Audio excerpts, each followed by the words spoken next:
Hello students, welcome to the channel the Educasia. हम बात करने वाले हैं सीडीपी चाइल्ड डेवलपमेंट जो पेडागोगी है उसके बारे में बात करने वाले हैं। और हमारे पास इस क्लास को शुरू करने के लिए एक इंट्रोडक्टरी क्वेश्चन है। वो क्या है? According to Lev Vygotsky, learning occurs best when the child is. Lev Vygotsky के अनुसार अधिगम सबसे प्रभावी तब होता है जब बच्चा पहला left to discover everything independently, जब बच्चे को छोड़ दिया जाता है वो सब कुछ जानने के लिए, खोजने के लिए, वो जो जानना चाहता है उसको इंडिपेंडेंटली, स्वतंत्र रूप से उसको छोड़ दिया जाता है, इंडिपेंडेंटली उसको छोड़ दिया जाता है। ठीक है। दूसरा ऑप्शन बी है given rewards for correct answer, जब बच्चे आंसर ढूंढ लेता है, सही उत्तरों को खोज लेता है तो उसके लिए उसको रिवार्ड देते हैं। तीसरा guided with the zone of proximal development. Zone of proximal development जो है उससे क्या किया जाता है, उसमें विद इन उसको क्या किया जाता है, गाइड किया जाता है उसके साथ में। और डी है टॉट थ्रू रोट मेमोराइजेशन। या फिर चौथा ऑप्शन क्या है कि बच्चे को रट करके पढ़ाया जाए। ये चारों ऑप्शन है। ये किस कंडीशन में बच्चा सबसे प्रभावी ढंग से सीखेगा उसके बारे में आपको निर्णय करना है। ये आपको छोड़ते हैं, आप पे छोड़ते हैं कि आप इसका आंसर क्या करेंगे। हम वैसे इसका आंसर लास्ट में करेंगे। फिलहाल हमारे पास एक साइकोलॉजिस्ट है जिसके अकॉर्डिंग ये क्वेश्चन भी पूछा गया है, लेव वाइगोत्स्की। ये एक रशियन साइकोलॉजिस्ट है जिनका जन्म 1896 में हुआ और इनकी मृत्यु 1934 में हो गई। उन्होंने कहा what the child can do in cooperation today he can do alone tomorrow. जो काम वो कॉपरेशन में कर सकता है, आज किसी के हेल्प से आज कर सकता है, भविष्य में कल वो क्या कर सकता है, उसी काम को वो इंडिपेंडेंटली भी कर सकता है, अकेले भी उस काम को वो कर सकता है। इस प्रिंसिपल को, इस स्टेटमेंट को लेव वाइगोत्स्की ने दिया, जो रशियन साइकोलॉजिस्ट थे। ये 1931 में ये बातें कही और इसी से रिलेटेड उसने एक थ्योरी दिया। उन्हें कहा जेडपीडी थ्योरी दिया, जोन ऑफ प्रॉक्सिमल डेवलपमेंट। ठीक है।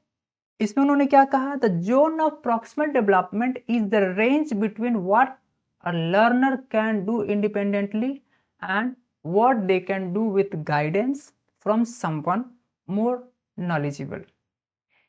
यानी कि कुछ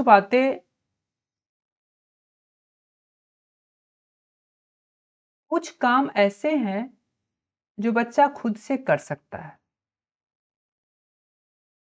ठीक है। कुछ काम क्या है, बच्चा खुद से कर सकता है। कुछ काम बच्चा नहीं कर सकता है। और कुछ काम जो है वो पार्शियली कर सकता है, यानी कि जब तक उस बच्चे को हेल्प ना किया जाए तब तक वो काम वो नहीं कर सकता है। तो वो जो लेवल है, वो जो जोन है जहां पर बच्चे को गाइडेंस की जरूरत पड़ती है, उसी जोन को ले वाइगोत्स्की ने क्या कहा, जेड-पी-डी कहा। उस जोन को क्या कहा, जोन यानी कि उस क्षेत्र को क्या कहा उसने, जेडपीडी किया, जोन ऑफ प्रॉक्सिमल डेवलपमेंट। जहां पे उसे किसी न किसी की जो मोर नॉलेजेबल पर्सन है, कोई भी हो सकता है, वो सहपाठी हो सकता है, उसका क्लासमेट हो सकता है, माता पिता हो सकते हैं, उसके शिक्षक हो सकते हैं, जिसकी उसे जरूरत पड़ती है, उसी जोन को, उसी क्षेत्र को जोन ऑफ प्रॉक्सिमल डेवलपमेंट कहते हैं। क्योंकि बच्चा डेवलप हो रहा है, हर उम्र में, हर एज में वो कुछ काम ऐसे होंगे जिसको वो कंप्लीटली कर सकता है, अकेले कर सकता है। कुछ काम ऐसे होंगे जो वो नहीं कर सकता है, कंप्लीटली नहीं कर सकता है। कुछ काम ऐसे होंगे जिसमें अगर आप उसको कोऑपरेट करेंगे तो वो उस काम को, उस टास्क को वो कंप्लीटली परफॉर्म कर सकता है, लेकिन आपको उसको हेल्प करनी पड़ेगी। तो उसके बारे में उसने कहा कि ये जो बीच का रेंज है, ये जो द्वंद की स्थिति है, जहाँ पे बच्चा किसी न किसी, उसको जब तक कोई उसे हेल्प नहीं करेगा तब तक वो उस काम को नहीं कर सकता है। तो वो जो डेवलपमेंट का जो जोन है वो क्या है, जेडपीडी है, जोन ऑफ प्रॉक्सिमल डेवलपमेंट। और इसी के बारे में ले वाइगोत्स्की ने कहा भी कि कोई बच्चा जो आज किसी के साथ कॉपरेशन से करता है, वो काम वो कल होकर के अकेले भी कर सकता है। ठीक है? आगे बात करते हैं, उन्होंने सिद्धांत क्या दिया? Cognitive development is fundamentally social. जो संज्ञानात्मक विकास का जो सिद्धांत दिया उन्होंने, जो बेसिकली ब्रेन के डेवलपमेंट से जुड़ा हुआ है, थिंकिंग से जुड़ा हुआ, उन्होंने कहा कि ये सोशल है, सामाजिक है। यानी कि जब तक समाज में जब ये रहेगा और जब समाज से इसे कॉपरेशन मिलेगा, तो इसका कॉग्निटिव डेवलपमेंट होगा। सोचने की जो क्षमता है, तार्किक क्षमता है, उसका विकास होगा। Learning precedes development when learners engage with others who assist them to perform task just beyond their current ability। उन्होंने एक बात क्या कही कि अधिगम तब होता है, अच्छे से होता है, जब लर्नर दूसरे के साथ इंगेज होता है। और किसके साथ? जो उसको असिस्ट करते हैं टास्क को परफॉर्म करने में, जो टास्क को परफॉर्म करने में उसको हेल्प करते हैं बियॉन्ड देयर करंट एबिलिटी। यानी कि जो उसकी करंट एबिलिटी है उससे बियॉन्ड अगर उसको कोई काम दिया जाता है, तो उस काम को करने के लिए, उस टास्क को परफॉर्म करने में क्या किया जाता है? जो उसको हेल्प करता है, वैसे कंडीशन में उसका कॉग्निटिव डेवलपमेंट क्या होता है? अच्छे से होता है। ऐसा तो तभी होगा जब वो किसी न किसी सोसाइटी में रहेगा। ठीक है? ओके। जैसे यहाँ पे देखिए, इस फ़ोटो में 3 कंडीशन है। एक, जहाँ पे पानी बहुत कम है, वहाँ पे बच्चे को खेलने के लिए किसी की हेल्प की ज़रूरत नहीं है। वहाँ पे किसी तरह की कोई खतरा नहीं है, उसको कोई डर नहीं लगेगा। सेकंड स्टेज है जहाँ पे पानी थोड़ा-सा ज़्यादा है, जहाँ पर बच्चे को खड़ा रहने के लिए, क्योंकि वाटर का जो अ, फ़ोर्स लगेगा वहाँ पे नीचे से, जिसको उत्प्लावन बल कहते हैं हिंदी में, ठीक है? ठीक है, तो वहाँ पे बच्चे को पानी में आप देखेंगे कि जहाँ पे पानी थोड़ा-सा कम भी होगा, लेकिन आप जब खड़ा होंगे तो आपको लगेगा कि नीचे से एक फ़ोर्स लग रहा है। वहाँ पर एक डर की स्थिति तो हो ही जाएगी, जब एक अलग तरह का फ़ोर्स जनरेट होगा वहाँ पे तो। तो ये एक ऐसा स्टेज है जहाँ पे इसको रहने के लिए, खड़ा होने के लिए इसको किसी न किसी की ज़रूरत है। तो यही जो स्टेज है वो क्या है? ज़ेडपीडी क्षेत्र है। ज़ोन ऑफ प्रॉक्सिमल डेवलपमेंट, जहाँ पे इसको अपने से जो सीनियर है उसकी ज़रूरत पड़ेगी। और एक स्टेज ऐसा है जहाँ पे वो बच्चा नहीं जा सकता, क्योंकि वहाँ पे बहुत ज़्यादा पानी है, ठीक है? तो वहाँ पर वही जा सकता है जो तैरना सीख चुका है। तो हम जान गए कि इस छोटे बच्चे के लिए बहुत ज़्यादा गहरे पानी में जाना पॉसिबल नहीं है। एक ऐसा स्टेज है जहाँ पे वो अकेले रह सकता है, और एक ऐसा स्टेज है जहाँ पे उसको किसी न किसी के साथ कोऑपरेशन की ज़रूरत है। ठीक है? ये इसका क्या है? करंट एबिलिटी है। ठीक है? ये बियॉन्ड द करंट एबिलिटी है, जहाँ पे किसी न किसी कोऑपरेशन की ज़रूरत पड़ेगी, किसी न किसी की। जो मोर नॉलेजेबल है, अगर नॉलेज के सेंस में देखा जाए तो पानी की गहराई को अगर नॉलेज से अगर आप कंपेयर करें, उसके साथ अगर समझें, तो आप ऐसा समझेंगे। आप जानते हैं कि डेवलपमेंट का जो लेवल है उसके डिफरेंट कंपोनेंट्स क्या-क्या? तो फर्स्ट है एक्चुअल डेवलपमेंट लेवल, यानी कि बच्चे के जो विकास का स्तर है, जहाँ पे वो खुद से स्वयं बच्चा कोई काम कर लेता है, उसके पास जो करंट एबिलिटी है, वो उसका क्या है? एक्चुअल डेवलपमेंट लेवल है, यानी कि उस लेवल तक बच्चा पहुँच चुका है। ठीक है? वास्तविक स्तर है, उसको कहते हैं जो जहाँ पे वे बच्चा स्वयं काम कर लेता है। दूसरा क्या है? तो है पोटेंशियल डेवलपमेंट लेवल, ठीक है? पोटेंशियल डेवलपमेंट लेवल, संभावित विकास स्तर, जहाँ पे बच्चे को असिस्टेंस की ज़रूरत पड़ती है। बिना असिस्टेंस के वो काम नहीं कर सकता है, ठीक है? और तीसरा है ज़ोन ऑफ प्रॉक्सिमल डेवलपमेंट, ठीक है? यानी कि जो वो कर सकता है, जो उसका एक्चुअल डेवलपमेंट लेवल है और जो उसका पोटेंशियल डेवलपमेंट लेवल है, ठीक है? उसके बीच का जो डिफरेंस है वही क्या है? ज़ेडपीडी है, ज़ोन ऑफ प्रॉक्सिमल डेवलपमेंट है, लेवल है, ठीक है? यानी कि जो उसका करंट लेवल है, उसके बाद का जो स्टेज है जहाँ पे हेल्प की ज़रूरत पड़ती है, वो जो रेंज आ गया, ये क्या है, ओनली विथ असिस्टेंस, बिना असिस्टेंस के वो काम परफ़ॉर्म नहीं कर सकता है, ठीक है? पॉसिबिलिटी है वहाँ पे कि वो असिस्टेंस अगर देंगे, उसको अगर हेल्प करेंगे तो वो कर सकता है, ठीक है? और जहाँ पे असिस्टेंस की ज़रूरत पड़ती है, वही क्या है, हमारा ज़ोन ऑफ प्रॉक्सिमल डेवलपमेंट है, ठीक है? और वहाँ पर क्या होता है, टीचिंग जो होता है, शिक्षण जो होता है, काफ़ी प्रभावी होता है जेडपीडी में, ज़ोन ऑफ प्रॉक्सिमल डेवलपमेंट में, ठीक है? आगे बात करते हैं। एमकेओ ये क्या है, मोर नॉलेजेबल अदर, ठीक है, अधिक जानकार व्यक्ति। अगर आप इसको लिखना चाहे तो मोर नॉलेजेबल पर्सन भी लिख सकते थे, लेकिन यहाँ पे ओ अदर के सेंस में यूज किया हुआ है, यानी कि अपने के अलावा जो अदर है, जो दूसरा, जो आपसे ज़्यादा नॉलेजेबल है, जो लर्नर से ज़्यादा नॉलेजेबल है, वो क्या है, एमकेओ है, अधिक जानकार व्यक्ति। And MKO is anyone with more skill और नॉलेज, टीचर, पीयर, पेरेंट और डिजिटल रिसोर्सेस।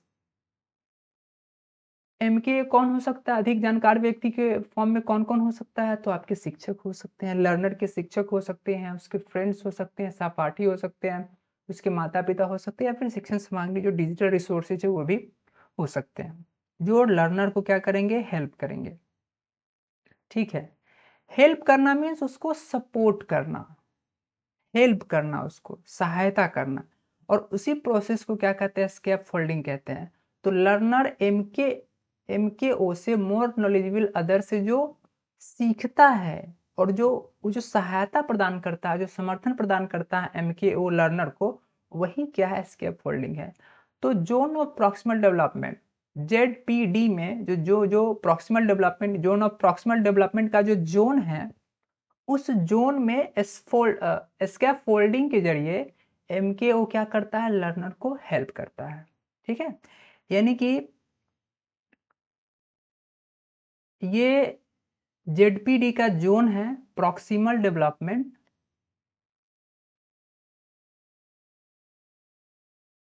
प्रॉक्सिमल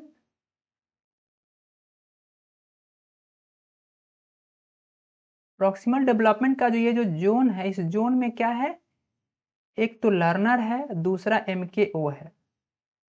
एमकेओ क्या करता है, तो लर्नर को हेल्प करता है, असिस्ट करता है, ठीक है? तो किस तरीके से वो असिस्ट कर सकता है? तो पहला, मॉडलिंग, ये इंपॉर्टेंट वर्ड है, जो वर्ड से ही आपको पता चल जाएगा कि ये स्कैफोल्डिंग का एग्जांपल्स है, आपको ऑप्शन देख के ही पता चल जाएगा।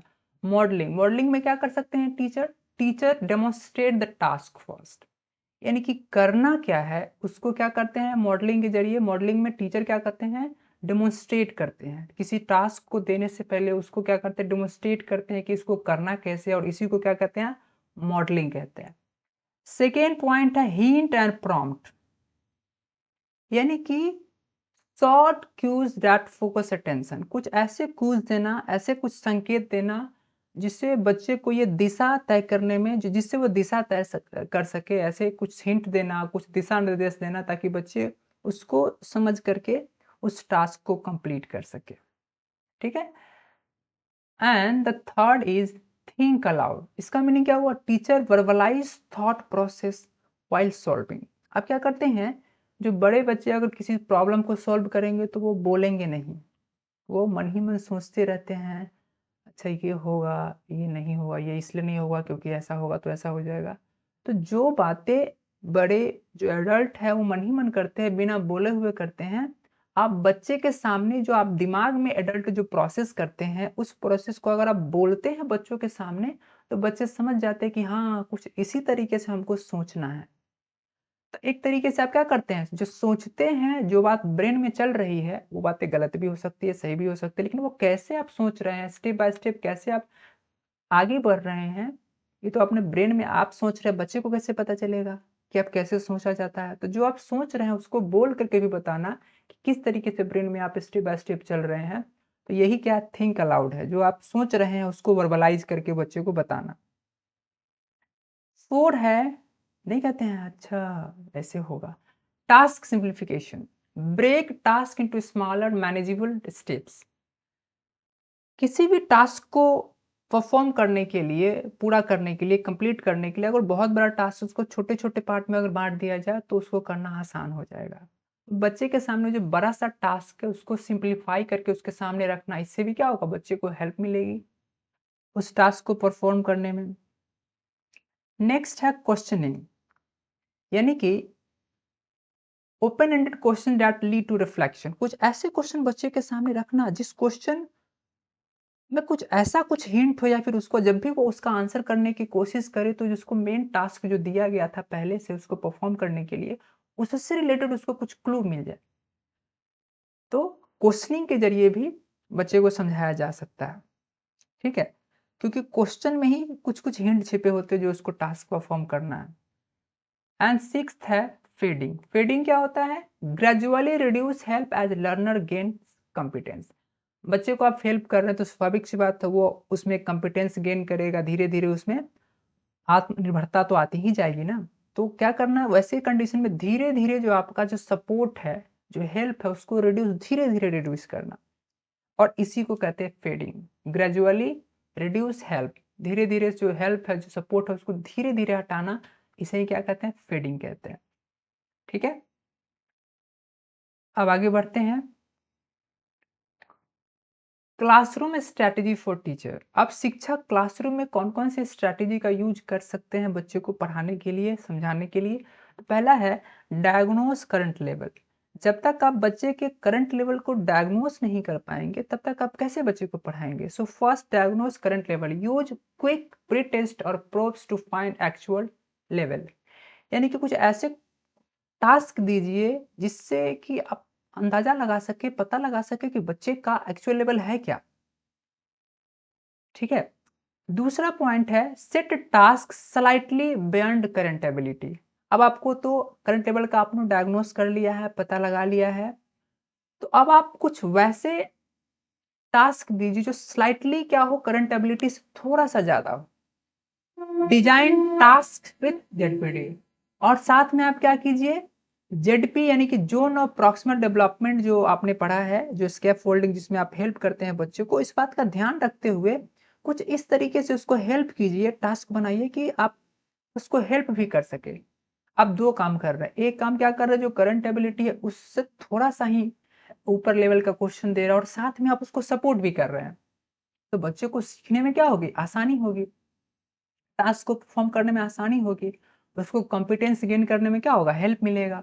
फिर इसको क्या करेंगे, ग्रेजुअली हम धीरे-धीरे जब हेल्प को क्या करेंगे, हम रिड्यूस करना शुरू कर देंगे, फीडिंग करना शुरू कर देंगे। Third point is use pair and group work. इन सब के बावजूद भी आपने क्या किया, करंट लेवल से स्लाइटली बियॉन्ड आपने क्या कर दिया, टास्क भी दे दिया, साथ में कुछ हेल्प भी दे दिया उसने, कुछ सपोर्ट भी कर दिया, उसके बावजूद भी हो सकता है किसी-किसी बच्चे से वो काम ना हो। तो ऐसा करें कि हम कुछ बच्चों का पेयर लगा दें। 2 बच्चे का पेयर या फिर 3-4 बच्चे का एक टीम बना दें, ग्रुप वर्क दे दें। तो बच्चे क्या करेंगे, एक-दूसरे से देखिए, पहली बात तो ये है कि आप हर काम को करने के लिए क्या करते, दिमाग में सोचते हैं, मन में सोचते हैं इसका ये होगा, वो होगा। लेकिन छोटे बच्चे अपने मन में नहीं सोचते हैं। जो भी बातें उसे करना होगा वो बोलते भी रहते हैं, बोल करके जो आप ब्रेन में मुँह बंद करके जो बातें आप सोचते हैं वो बातें बच्चा बोल करके क्या करता है, बोलते भी रहता है, यानी कि ब्रेन में जो एक्टिविटी है वो कम करता है, साथ-साथ या कभी फिर ये कहें कि पैरेलल में वो बोलता भी रहता है साथ में। तो अगर 3-4 बच्चे का ग्रुप होगा, किसी प्रॉब्लम को सॉल्व करना होगा तो सारे बच्चे बोल करके क्या करेंगे, एक-दूसरे से अपना आइडिया शेयर करेंगे तो उस काम को करने में, उस टास्क को परफॉर्म करने में उसे आसानी होगी। ठीक है? तो इस तरीके से आप दे सकते हैं। अगला क्या है, प्रोवाइड स्कैफोल्डेड वर्कशीट। कुछ ऐसा वर्कशीट दीजिए जो पार्शियली कंप्लीट हो, यानी कि आधा भरा हुआ हो, आधा खाली हो, तो बच्चे उसको फिल अप कर सके। ठीक है? जैसे आप देखे होंगे छोटे बच्चे के एग्जाम में फिल इन द ब्लैंक्स जब वाले वाले क्वेश्चन होता है, ताकि बच्चे को वैसे क्वेश्चन बनाने में आसानी होगी। ठीक है? उसकी अंडरस्टैंडिंग भी अच्छी होगी। अब है मॉनिटर एंड फेड सपोर्ट। अब क्या करना है, मॉनिटर करना यानी कि ऑब्जर्व कीजिए, जो बच्चे परफॉर्म कर रहे हैं टास्क उसका क्या कीजिए, फीडबैक दीजिए। उसके बाद क्या कीजिए, धीरे-धीरे अपना हेल्प को रिड्यूस कीजिए, यानी कि फेडिंग कीजिए। फेडिंग मीन्स क्या होता है कि हेल्प को धीरे-धीरे पहले तो आप जब वो रेडी हो जाते हैं तो धीरे-धीरे अपना सपोर्ट जो है वो क्या कर लीजिए, रिड्यूस कर लीजिए। Encourage metacognition. अब क्या है कि ask learner to reflect on what help them. आपने बच्चे को हेल्प किया, बहुत सारे स्ट्रेटजी का यूज़ किया आपने। हेल्प करने के बाद बच्चे से पूछिए भी तो कि आपने जो हेल्प किया था बच्चे को वो हेल्पफुल हुआ कि नहीं हुआ, उसको फ़ायदा मिला कि नहीं? अगर बच्चे का जवाब हाँ होता है यानी कि आपकी जो एस्केप फोल्डिंग की जो स्ट्रैटेजी थी, वो बेस्ट स्ट्रैटेजी है, बच्चे को अगर वो हेल्प किया है तो। ठीक है? इस तरीके से आप क्लासरूम में एक्टिविटीज़ स्ट्रैटेजी यूज़ कर सकते हैं। अब है, हम क्वेश्चन की तरफ बढ़ते हैं, तो हमारा पहला क्वेश्चन क्या है? Which classroom practice best reflects use of the zone of proximal development? कक्षा में कौन सी क्रिया है जो निकटतम विकास क्षेत्र यानी कि जेडपीटी के प्रयोग का सर्वश्रेष्ठ उदाहरण है? यानी कि क्लासरूम में ऐसा कौन सा प्रैक्टिस है जो जेडपीडी को अच्छे से रिफ्लेक्ट करता है, सर्वश्रेष्ठ तरीके से वो क्या करता है, एक्सप्लेन करता है, रिफ्लेक्ट करता है। तो ऑप्शन ए क्या है, giving the same worksheet to all student without help. बिना किसी हेल्प के सारे बच्चे को एक ही वर्कशीट दे देना। ओके। ऑप्शन बी है demonstrating a task, providing guided practice and then letting student try independently. यानी कि पहले तो आप टास्क को डेमोन्स्ट्रेट कीजिए, क्या कीजिए उसके बाद गाइडेड प्रैक्टिस प्रोवाइड कराइए कि क्या क्या किया जा सकता है, then letting student try independently. उसके बाद बच्चे को छोड़ दीजिए कि बच्चे स्वतंत्र रूप से क्या कर सकते हैं। ठीक है, ओके। उसके बाद क्या है, grading students only on speed of completion. केवल कार्य की गति के आधार पर अंक देना। सी ऑप्शन में क्या हो सकता है कि बच्चे जिसकी अच्छी स्पीड है काम करने की, आप क्या करें उसको ज़्यादा मार्क्स दे दें, यानी कि उसी बेसिस पे उसकी ग्रेडिंग कर दें, तो ये हो सकती है। ऑप्शन डी क्या है, repeating lecture current loudly for all student. अब बच्चे के सामने जो लेक्चर है उसको रिपीट करना जोर जोर से, इन चारों में से क्या किया जा सकता है, कौन है जो जेडपीडी का बेस्ट एग्जाम्पल है? ओके, तो आप कह सकते हैं इसका जो ऑप्शन बी है, जो पहला ऑप्शन तो कह रहा है विदाउट हेल्प, हेल्प आपको करना ही नहीं है, तो ये पहले ही गलत हो गया।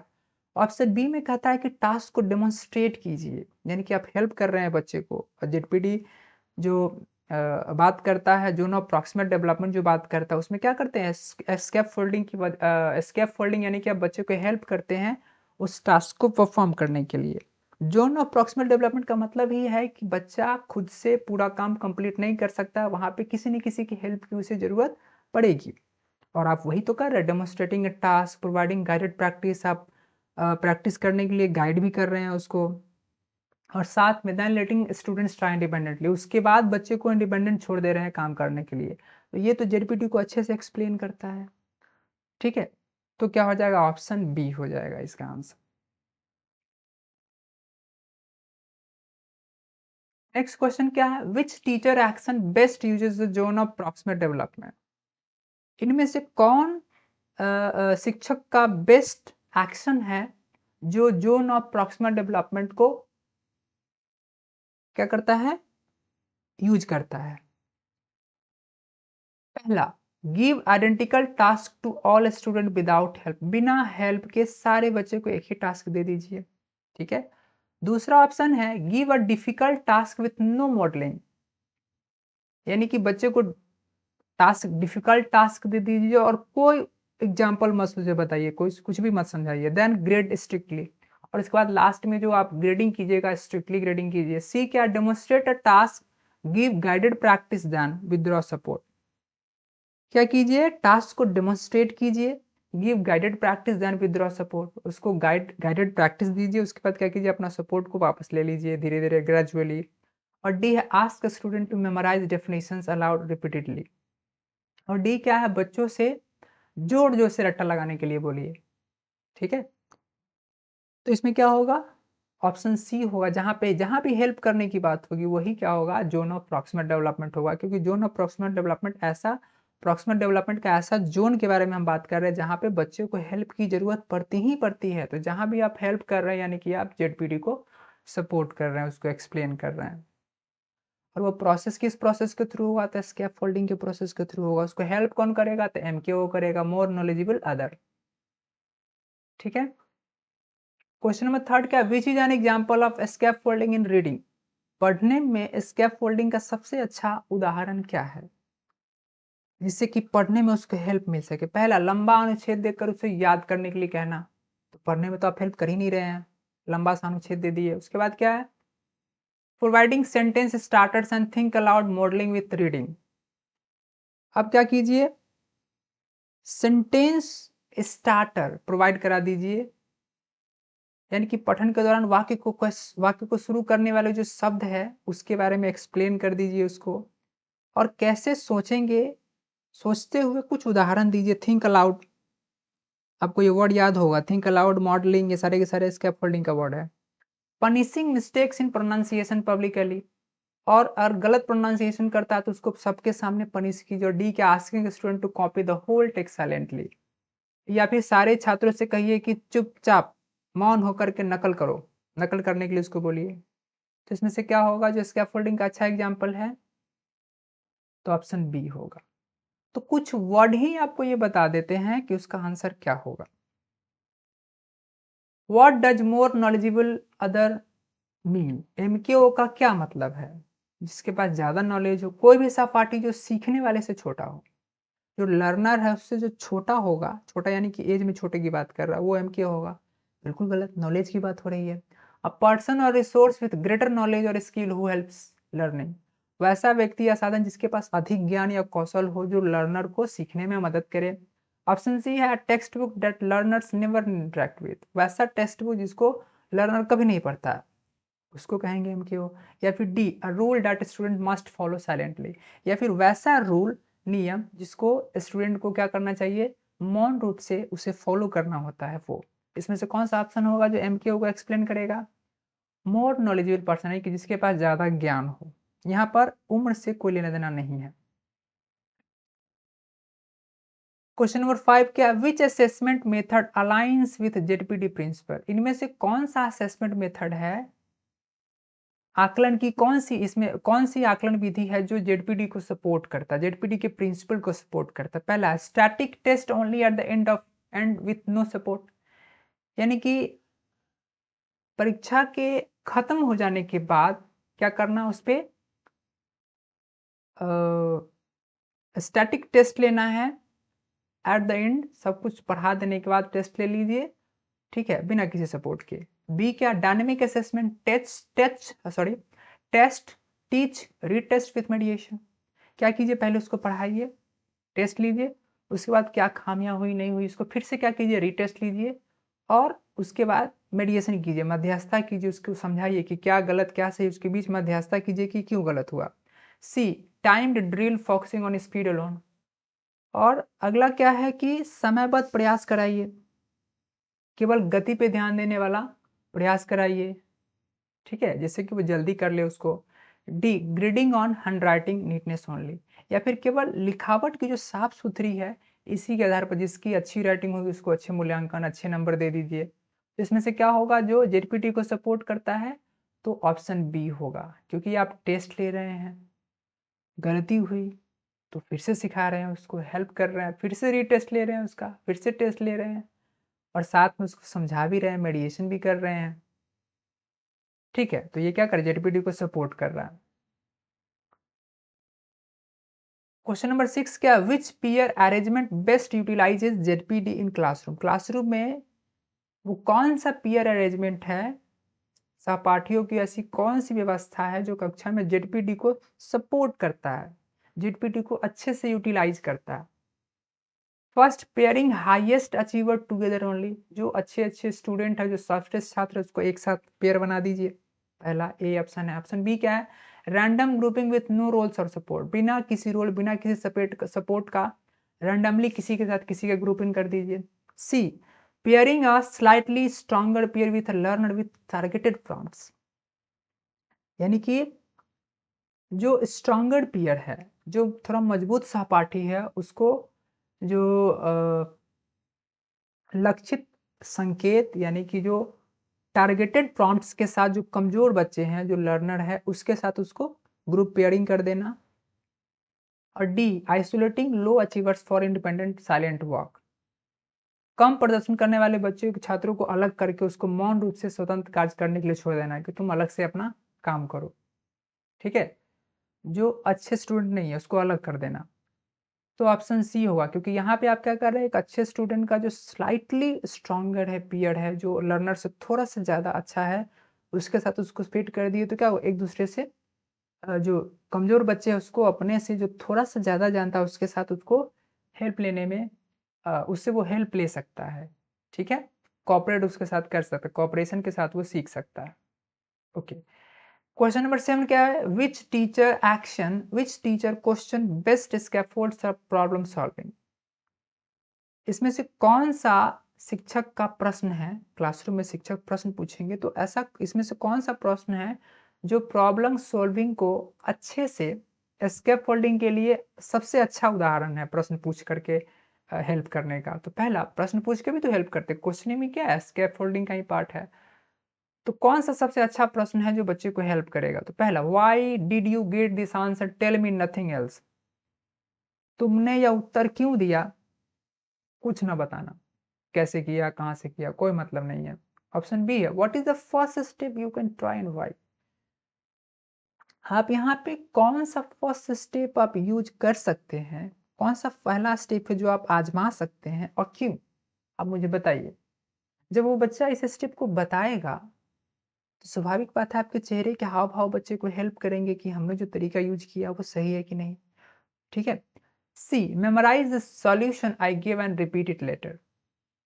जो भी मैं हल दूँ, जो भी मैं सॉल्यूशन दूँ, उसको याद कर जाओ, फिर बार-बार दोहराओ। Option D, work silently until I grade you. तब तक चुपचाप काम करो जब तक कि मैं ग्रेडिंग ना कर लूँ।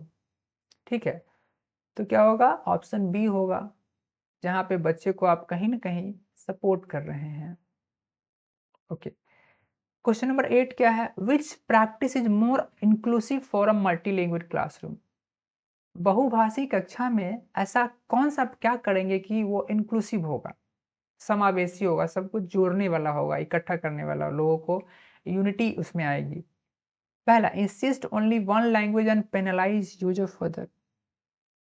क्या कीजिए, सिर्फ एक भाषा बोलने के लिए उसको इंसिस्ट कीजिए और दूसरी भाषा अगर कोई बोलता है तो उसको पेनलाइज कीजिए, उसको दंडित कीजिए।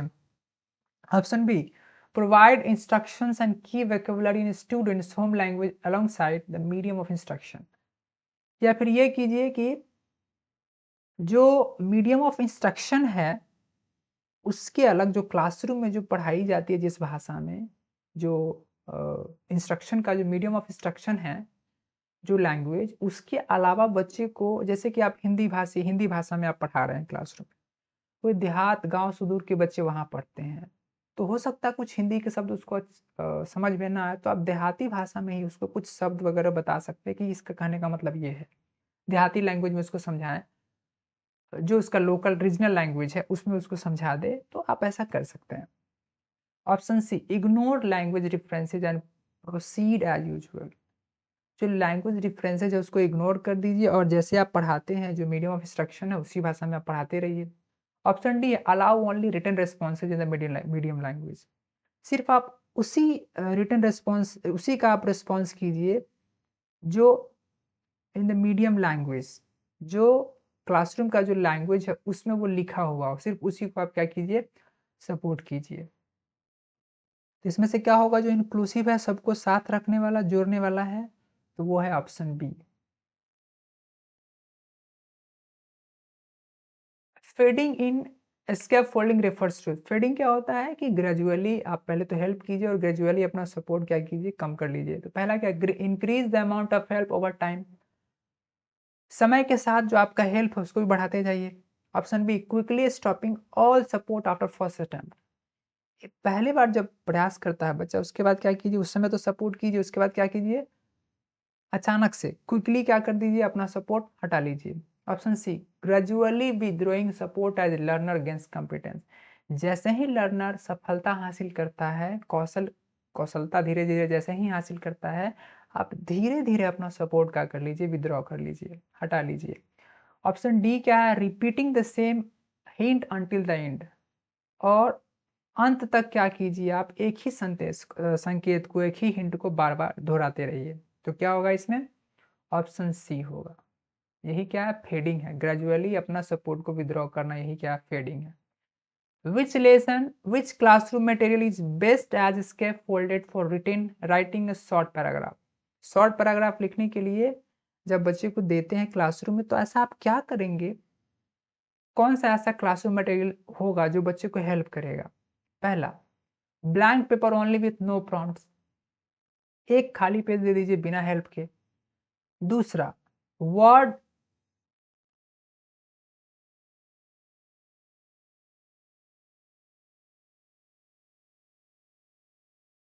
ठीक है।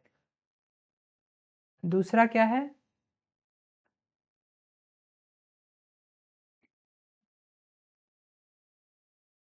Word bank, sentence starters and an example paragraph. इसमें आप क्या कीजिए, बच्चे को कि कुछ वर्ड दे दीजिए कि इस वर्ड को आपको यूज करना है। साथ में कुछ सेंटेंस स्टार्टर दे दीजिए, शुरू के एक दो sentence, there was a king, इस तरह से कुछ सेंटेंस, स्टार्टर सेंटेंस दे दीजिए। और कुछ पैराग्राफ का एग्जाम्पल भी दे दीजिए। ठीक है। Option C, a long essay that student must copy. चाहे ऐसा कीजिए, आपने एसे लिखने के लिए दिया है, अलग से आप बड़ा सा एसे दे दीजिए, कहीं किसमें से छाप लो, जिसको जहाँ से जैसे छापना है कॉपी कर लो। Option D, list of spelling rules only. ऐसा कीजिए कि स्पेलिंग कैसे किया जाए, इसका एक लिस्ट दे दीजिए। तो इसमें से कौन सी एक्टिविटी होगी जो बच्चे को पैराग्राफ लिखने में हेल्प करेगा? तो option B. Question number 11, which teacher response best encourages independence after scaffolding. Scaffolding के बाद, आपके हेल्प करने के बाद, ऐसी कौन सी आपकी रिस्पॉन्स होगी जो बच्चे को इंडिपेंडेंट होने के लिए, उसको स्वतंत्र रूप से काम करने के लिए वो उसको बढ़ावा देगा, उसको इनकरेज करेगा? तो पहला, continue giving the same prompt every time the student works. एक ही हिंट को, एक ही प्रॉम्प्ट को बार बार उसको क्या करना है, उसको देते रहना बच्चे को। Option B, praise effort, ask the student to explain strategy, then give similar independent task. क्या कीजिए आप? पहले तो बच्चे जो प्रयास कर रहे हैं उसको आप प्रशंसा कीजिए। दूसरा काम आप क्या कीजिए, तो बच्चे से पूछिए उसकी क्या स्ट्रैटेजी है जो वो कर रहे हैं, उसको बताने के लिए, एक्सप्लेन करने के लिए। उसके बाद क्या कीजिए, उसी से मिलता जुलता आप क्या कर दीजिए, एक और टास्क दे दीजिए। ठीक है। Option C, always provide the full solution so the student copies it. क्या कीजिए, हमेशा जो आप वर्क देते हैं, हर क्वेश्चन का आप खुद ही क्या कीजिए, पूरा का पूरा सॉल्यूशन बना के दे दीजिए। ठीक है। और ऑप्शन डी क्या, mark mistake harshly to discourage question guessing. आप क्या कीजिए, कोई बच्चा गलती करता है तो उसमें कठोरता के साथ उसको अंक दीजिए, काट लीजिए, मतलब कहीं भी छोटा सा भी गलती हुआ, पूरा का पूरा नंबर काट लिए। ठीक है। तो इसमें से कौन सी एक्टिविटी होगी जो बच्चे को इंडिपेंडेंट होने में हेल्प करेगा? तो ऑप्शन बी। जहाँ भी आप प्रशंसा करेंगे, जहाँ भी आप उसको स्ट्रैटेजी एक्सप्लेन करने के लिए कहेंगे, और जब वो स्ट्रैटेजी एक्सप्लेन करेगा तो आपके हाव-भाव और रिस्पॉन्सेज क्या करेंगे, उसको हेल्प करेंगे समझने के लिए कि उसका स्ट्रैटेजी सही है कि नहीं है। तो इस तरीके से वो क्या करेगा, धीरे-धीरे उसको क्लू मिल पाएगा, हेल्प मिल पाएगा, जिससे कि वो धीरे-धीरे वो क्या होगा, इंडिपेंडेंट हो जाएगा। क्वेश्चन नंबर 12 क्या है, what is the main goal of scaffolding in learning? अधिगम में स्कैफोल्डिंग का मेन गोल क्या है, मुख्य उद्देश्य क्या है? पहला, छात्रों को सहायता पर निर्भर करना, to make student dependent on help. बच्चे को हेल्प पर डिपेंडेंट बना देना, कि जब तक उसको हेल्प नहीं मिलेगा तब तक वो काम ही नहीं कर पाएगा। Option B, to gradually build independence and confidence. क्या करना है, धीरे धीरे बच्चों में इंडिपेंडेंस और कॉन्फिडेंस को विकसित करना। ठीक है। Option C, to complete syllabus quickly. Option C में यानी कि जल्दी जल्दी अपना पाठ्यक्रम को पूरा करना। और option D, to reduce teacher workload. शिक्षक का जो कार्यभार है उसको कम करना, कि तुम खुद से जल्दी जल्दी अपने से काम कर लो ताकि हमको ना करना पड़े। शिक्षक का कार्यभार क्या हो, कम हो जाता है। इसमें ऑप्शन क्या होगा, बी होगा। Gradually build independence and confidence, तो ये तो फीडिंग का एग्जाम्पल है। Okay 13 what does feeding mean in scaffolding. Feeding का मतलब क्या होता है? फीडिंग का मीनिंग होता है कि पहले आप सपोर्ट कीजिए, ग्रेजुअली अपना हेल्प हटा लीजिए। इंक्रीजिंग सपोर्ट ओवर टाइम, समय के साथ हेल्प भी बढ़ाते जाइए। ऑप्शन बी क्या है? रिमूविंग ऑल हेल्प सडनली, अचानक से जो आप हेल्प कर रहे थे उसको फटाक से हटा लीजिए। Option C gradually reducing help as learner improve, जैसे जैसे लर्नर इंप्रूव करता है वैसे वैसे आप धीरे धीरे क्या कीजिए, अपना सपोर्ट भी घटाइए। और option D giving the same hint repeatedly, एक ही हिंट को बार बार बच्चे को बताते रहिए। तो ऑप्शन क्या होगा? ऑप्शन सी होगा। ठीक है, नेक्स्ट क्वेश्चन क्या है? Which of the following is a sign of effective scaffolding. इनमें से कौन है जो स्कैफोल्डिंग का सबसे बेहतर एग्जाम्पल है? ठीक है, पहला learner becomes more independent over time.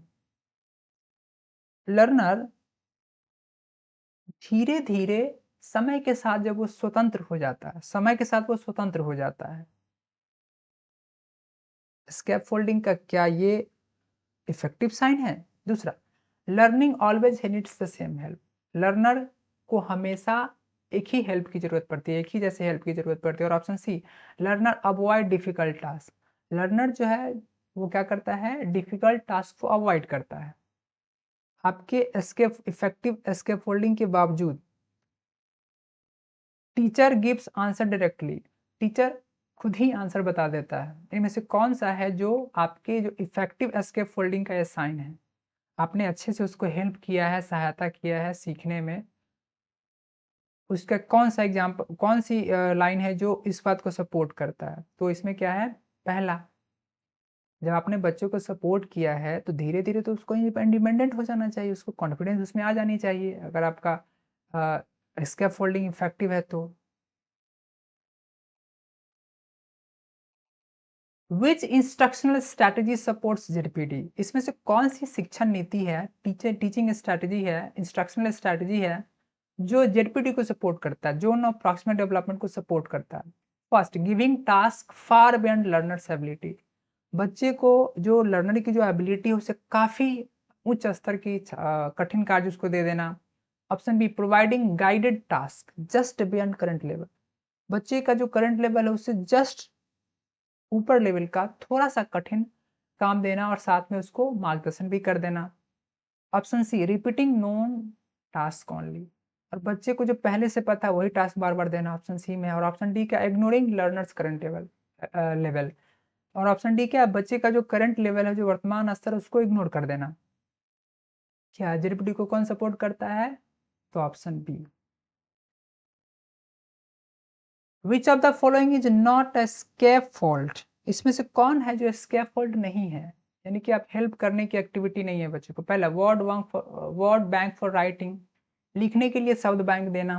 दूसरा, स्टेप बाय स्टेप चेकलिस्ट, यानी कि स्टेप बाय स्टेप कैसे उस काम को, उस टास्क को परफॉर्म करेगा, उसको स्टेप बाय स्टेप बता देना उसको। Option C, punishment for wrong answer, जब गलत जवाब देता है तो पनिशमेंट दीजिए। Option D, think aloud modelling, यानी कि जो आप सोचते हैं कि कैसे उसको किया जाए, उसको साथ साथ बच्चे के सामने बोल करके भी कि कैसे आप दिमाग में सोच रहे हैं, इसको भी बच्चे के सामने एक्सप्लेन करना। इनमें से कौन है जो स्कैफोल्डिंग का एग्जाम्पल नहीं है? तो ऑप्शन सी, क्योंकि आप हेल्प नहीं कर रहे हैं, सिर्फ पनिश कर रहे हैं। उसके बाद क्या है? Which teacher behaviour best support जेडपीटी। इनमें से कौन है, कौन सी एक्टिविटी है, बिहेवियर है टीचर की जो जेडपीटी को सपोर्ट करता है? पहला, observing and adjusting support based on learners progress. जो लर्नर है उसके प्रोग्रेस के आधार पर पहले तो ऑब्जर्व करना, और लर्नर की प्रोग्रेस के आधार पे क्या करना, आपको जो सपोर्ट है कितना सपोर्ट करना चाहिए, किस किस, यानी कि सपोर्ट करने कम करना चाहिए, कितना लेवल तक करना चाहिए उसको सपोर्ट, इस चीज को एडजस्ट करना। और option B, giving some task to all student without help, बिना किसी हेल्प के सारे बच्चे को एक ही टास्क दे देना। Option C, ignoring student who struggle, जो स्ट्रगल कर रहे हैं, जिसको ज्यादा मेहनत करने की जरूरत पड़ रही है, उसको क्या करना, इग्नोर कर देना। और option D, providing answer instead of guidance, और बच्चे को बिना गाइड किए हुए डायरेक्ट उसको आंसर ही बता देना। तो जेडपीटी को कौन सपोर्ट करता है इनमें से? तो इसमें सपोर्ट करता है ऑप्शन ए। ठीक है, क्वेश्चन नंबर 18 क्या है? What is the role of the teacher in learners ZPD? Learner के जो जोन ऑफ प्रॉक्सिमल डेवलपमेंट है, प्रॉक्सिमल डेवलपमेंट का जो जोन है जहाँ पे बच्चों को सपोर्ट की जरूरत पड़ती है, तो वहाँ पे टीचर का क्या रोल है? पहला, to test and guide grade only, test लेना और ग्रेडिंग कर देना कि इसको कितना मार्क्स आया, A grade B grade grading कर देना। Option B, to provide direct answer, बच्चे को डायरेक्ट आंसर ही बता देना। Option C, to guide and support learning just beyond current ability, जो उसकी करंट एबिलिटी है उससे थोड़ा सा ही आगे का उसे क्या करना, सपोर्ट करना, गाइड करना सीखने के लिए। Option D, to let students struggle alone, और ऑप्शन डी क्या, बच्चे बच्चे को छात्रों को अकेले संघर्ष करने के लिए, सीखने के लिए छोड़ देना। इसमें से कौन सा ऑप्शन होगा जो जेडपीटी को सपोर्ट करता है? तो वो होगा C. Which of the following is an example of scaffolding? इनमें से कौन है जो स्कैफोल्डिंग का एग्जाम्पल है? Number 1, giving a blank worksheet without any help, बिना किसी हेल्प के वर्कशीट दे देना। ठीक है। Option B, providing a step by step checklist for solving a problem, problem को सॉल्व करने के लिए स्टेप बाय स्टेप क्या करना चाहिए ये उसको लिस्ट दे देना, चेकलिस्ट दे देना। Option C, asking student to memorise the answer, answer को मेमोराइज करने के लिए बच्चे से कहना कि रट लो। Option D, ignoring students doubt, student का जो डाउट है उसको इग्नोर कर देना, तुम जानो तुम्हारा काम जाने। तो क्या होगा इसका आंसर? तो ऑप्शन बी होगा। क्वेश्चन नंबर 20 क्या है? Which tool can act as an MKO in a digital classroom? एक डिजिटल क्लासरूम में मोर नॉलेजेबल पर्सन की तरह कौन बिहेव करेगा, मोर नॉलेजेबल अदर की तरह कौन बिहेव करेगा? पहला, अ ब्रोकन प्रोजेक्टर, वैसा प्रोजेक्टर जो टूटा हुआ है। दूसरा option, N interactive learning app with hints, एक इंटरेक्टिव लर्निंग ऐप है जिसमें हिंट भी दिया हुआ है, सीखने से जुड़ा हुआ है। Option C, a silent notice board, एक नोटिस बोर्ड है जो साइलेंट है, उस पर कुछ नहीं लिखा हुआ है। ऑप्शन डी, अ लॉक्ड कप बोर्ड, एक अलमारी जो बंद है, जिसमें किताबें तो है लेकिन वो लॉक है। इसमें से कौन है जो MKO हो, यानी कि मोर नॉलेजेबल हो, लर्नर से ज़्यादा जानता हो? तो क्या होगा, जिससे कुछ बच्चा सीख सकता हो? तो वो हो जाएगा ऑप्शन बी। उसके बाद क्या है? Question number 21, which teacher behaviour support ZPD based learning? इनमें से कौन सी एक्टिविटी है, बिहेवियर है टीचर का जो जेडपीटी आधारित है, लर्निंग को बढ़ावा देता है? Option A, giving answer without any explanation, बिना किसी एक्सप्लेनेशन के बच्चे को क्या करना, आंसर बता देना। Option B, observing student and adjusting help as needed, सबसे पहले बच्चे को ऑब्जर्व करना and adjusting help as needed, और जहां बच्चे को जितनी जरूरत हो उसके हिसाब से बच्चे को हेल्प कर देना। Option C, ignoring struggling students, जो स्टूडेंट्स कमजोर है, जो स्ट्रगल कर रहे हैं, इसको सीखने में दिक्कतें आ रही हैं, उस बच्चे को इग्नोर कर देना। Option D, asking all student to work done silently, जितने भी स्टूडेंट है उसको कहना कि चुपचाप अकेले अपना काम करो। इसमें से कौन सा ऑप्शन होगा जो जेडपीटी को सपोर्ट करेगा, जेडपीटी बेस्ड लर्निंग को सपोर्ट करता है? तो वो होगा ऑप्शन बी, यानी कि ऑब्जर्व कीजिए स्टूडेंट को और जिसको जितनी जरूरत है उसके हिसाब से हेल्प कीजिए। और हमारा इंट्रोडक्टरी क्वेश्चन जो हमने आपसे पूछा था सबसे शुरू में, according to Lev Vygotsky learning occurs best when the child is, Lev Vygotsky के अनुसार अधिगम सबसे प्रभावी, लर्निंग सबसे प्रभावी तब होता है जब बच्चा, पहला, स्वतंत्र रूप से कुछ खोजने के लिए छोड़ दिया जाए। दूसरा, सही उत्तरों के लिए पुरस्कार दिए जाए।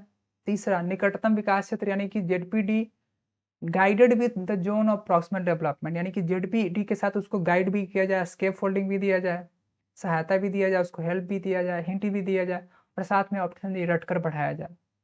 टॉट थ्रू रॉट मेमोराइजेशन, इसका आंसर वही है जो आप सोच रहे हैं, ऑप्शन सी। ठीक है, तो ये वीडियो आपको कैसा लगा CDP में, आप ज़रूर आप कमेंट करें कमेंट बॉक्स में, ताकि हम इसके आगे काम करने में मुझे थोड़ी सी एनर्जी मिलेगी। तो मिलते हैं नेक्स्ट क्लास में। यहाँ तक अंत तक बने रहने के लिए बहुत बहुत धन्यवाद।